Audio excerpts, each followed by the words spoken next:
How to increase or decrease the media volume sound on the Samsung Galaxy S24 series. First, tap on the home button to go back to the home screen. And on the home screen, swipe down at the top, then tap on the settings icon.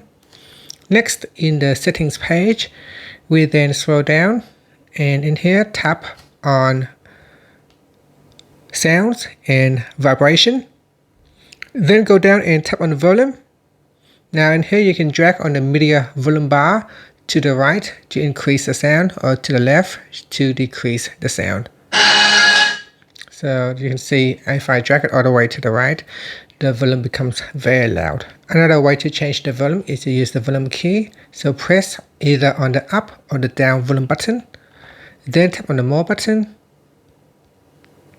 And from here, you can change the media volume from here. So when you touch on this bar, it will say that is the media volume. And if I touch on that bar, it says ringtone volume. So you will know which bar is the media volume. You can also tap on the settings button from here, and that will take you directly to the volume setting page. And from here, you can change the media volume. And that's it. Thank you for watching this video. Please like and subscribe to my channel for more videos.